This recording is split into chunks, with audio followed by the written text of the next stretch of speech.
Hey, what's going on, everybody? Jump forward a little bit from the last video because all stuff you don't really need to see. It's just me putting on the bed, putting the bed on, bolting it down, taillights in, and then I put my trifold tonneau cover on there. I love these tonneau covers because, you know, I used to really like hard tonneau covers, but then you pretty much lose the access of the bed and it becomes more of a car than the truck. Because I use my truck quite a bit, and I always have, you know, big crap sticking out of the end of my bed. So with this trifold, like it states, you know, you just fold it up. It's got two little anchors on it, front and back. You just fold it up, clip it in, and pop it off, and then it goes back on the same way. Probably takes, you know, 3 minutes to put it on, and maybe less than that to take it off. But I'm a firm believer in these, and I absolutely love them. So I'll put that on there, and then taillights, like I said. And then I also saw the bed liner out. So I got the bed liner out because it was that that crappy plastic one that goes in there. I mean, it's nice because it somewhat protects it, but it also, you know, rubs through on the paint, and then it starts rusting and all that stuff. But the bed's in actually really good shape. So, you know, your typical dents and stuff like that. But I don't care. It's a truck bed. No big deal. So I got all that done, and then I got the vacuum brake bleeder vacuum thing set up. I mean, it's definitely, you can definitely tell it's Harbor Freight quality, but as long as it works, I really don't care. I mean, it seems sturdy enough, but we'll have to see how it works. But, you know, I'm not going to pay, you know, 150 bucks or whatever name brand crap they want for that, when all it does is put like a light vacuum on the brake system and, you know, just bleeds it out. So that's that. And then it's also got that. So you fill that full, and then it's got this little check valve in it that you it sends fluid in, and then you just close it like that, and you're good to go. So I shouldn't run out of brake fluid. I mean, I did do the lines in the front and in the rear, but there should still be a bunch of fluid throughout the lines. I didn't lose a ton of fluid, but I lost enough, you know. So, and plus I want to purge the whole system because there's really old fluid in there. So who knows when the last time the fluid was changed. So, and then you always start from the furthest back, your furthest line, and your furthest line is always, I can't say always, but typically it's going to be your passenger right tire or rear tire. So, because your brake lines typically come down from your master, as long as it's on, I mean, it's a left-hand drive vehicle, so your brakes are going to be on the side. It normally comes down, glides off, and then goes to both separate wheels. And there's normally one line that comes back here, and then that jumps down to the axle, and one goes that way, and then that goes that way. So then that would be your furthest point. So we'll bleed that one first. You bleed that one first, then bleed this one, and then you bleed passenger side, and then lastly you bleed driver side. So we'll get cracking on that and see how that thing works. I think it should be all right, but here's the hoping. All right, so we got this set up, and if it's a little loud, I apologize, but I'll try to adjust the volume so it's not blowing out your eardrums.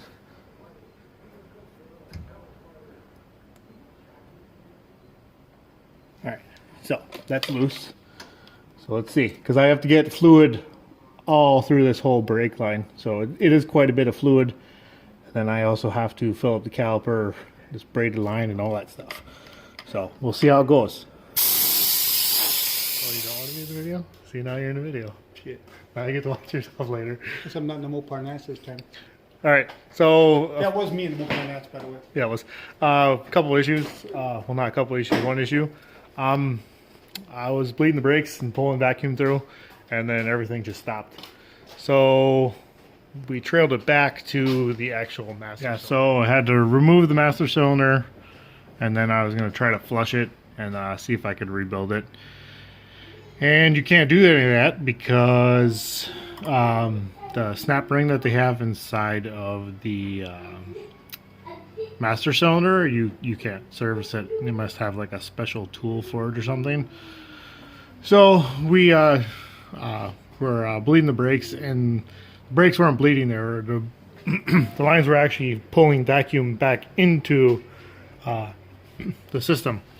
So we started cracking brake lines, and then got back all the way to the ABS module, and cracked the lines on here, and no brake fluid was coming out of this one, which is the primary, and then a very little bit at the end of the pedal was coming out at this one, which is the secondary. So then I cracked the lines on the actual master cylinder, and it was the same thing. No lines were coming through. So I popped the cap on the master cylinder reservoir, and it looked like a fish tank. It was absolutely disgusting. Like, I knew it was bad, but I didn't think it was that bad to where like it'd flake off and clog the whole system. But yeah, so now I need to get a new one of those, which I have one on order, and it should be here today at like between noon and 1. So I'll have to go pick that up, and then we can slam that in. And then I'm going to put it in, but I'm going to take off the lines to the ABS, make sure those are clean, and then take off the ABS, make sure the ABS is clean, and basically work my way back, make sure all the lines are clean, and I didn't get any of that crap into my lines. So that should be a nice little endeavor.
Alright, so to get the ABS module off after you get the lines out, it's held on by two 13mm bolts.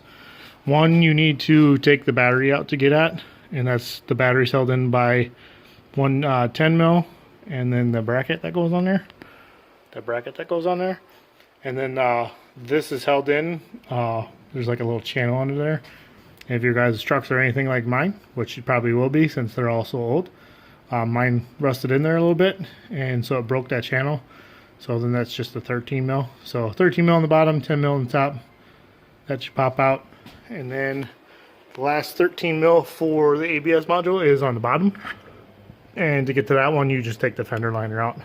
And to take the fender liner out, it's eight 8 mil bolts. So once you get those out, you take that module out, clean all that or replace it. I did clean it. I did have some chunks come out of there, but I got all the chunks out and now it's all clean because I spent probably like 10 minutes cleaning it. So I got that all cleaned out and ready to go. So now I can start assembling everything. And I did get all the brakes cleaned out. I got all the front brakes cleaned out except for the back. I still need to do the back. The back will probably take the longest, but I'm not going to bore you guys with flushing the back out. I'm already boring you guys enough with doing the front lines. So we'll get to assembly and then back to bleeding, and hopefully it all comes out good this time. So I'll see you guys in a couple seconds. All right, so I finally got the brake job done. I ran into another issue, of course, with the brake line. I'll get to that in a second. But while doing that, my dad came out, and then he made the decision that he wants to start working on the satellite. So now we're going to do some moving around and cleaning and stuff like that. So I kind of stopped working on this, and then we started doing that. And we're moving his white truck to his house, so then we can move the satellite into that spot so we can start working on it. But here's what I got done on the truck, and then the next video we'll get going on bleeding the brakes and then doing the final button up. Because other than the brake job, or other than bleeding the brakes, the only thing I have to do is put the tailgate back on and put my 7-pin, hook my 7-pin up for my trailer brakes and my license plate light. But I know that matters because I'm not going to be driving this truck this year anyways, because there's only 2 more months maybe before snow starts to fly, and I'm not going to drive this truck in the snow. I absolutely refuse, because there's already, you know, enough rust on it. I don't want it to, you know, completely take off and take over the truck. So, but here's what I got done. If you guys remember what that looked like before, that came down into like a big union box, and it had this big bracket right there. And well, anyways, I needed to take that off to get out the brake line, and I couldn't get that fitting back into that junction or that union because, you know, it was rusty and whatnot. So it's just stripped the threads out. So I needed to replace that. And then Nowhere makes like L union. So what I did was take that stock line, bent it into the 90. Well, actually I flared and put the fitting on there, and then bent that into 90, bent that out a little bit, and then just connected them with the straight union, and it turned out pretty well. And then I just put a couple more retainers on there, and that should be good. I haven't started putting brake fluid in there yet either. I'm gonna wait for my next day off when I get out here to do that. But yeah, I got the new master cylinder in, that painted brake line that I was saying, since it was rusty, and then the reservoir. I got that reservoir all cleaned out and squeaky clean.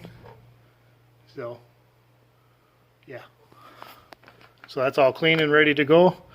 And then we'll just bleed the brakes, and then do that other few things I said. Then we can do a road test, and then put her back in the garage.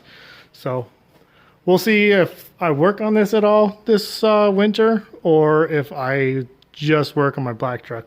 Because like I said, I'd like to get my. I'd really like to have at least one of my RTs going, because I absolutely love those trucks. Like, those trucks are like my ultimate sin, I guess you can call it, or my thing. Between that and 3rd gen Rams, those are my favorite trucks. But I think we'll leave it there, and then next video we'll be working on the Ram again. But it should be a little bit more interesting stuff, because other than bleeding the brakes, because we'll get the brakes bled, and then we'll do the stuff with the roll pan, getting those things, the light and the 7-pin hooked up, because I'll have to do some modifying of the roll pan, because I want that stuff to sit right behind the license plate. So, but we'll get into that in the next video, and we'll call that a wrap for this video, and we'll see you guys later. Peace out.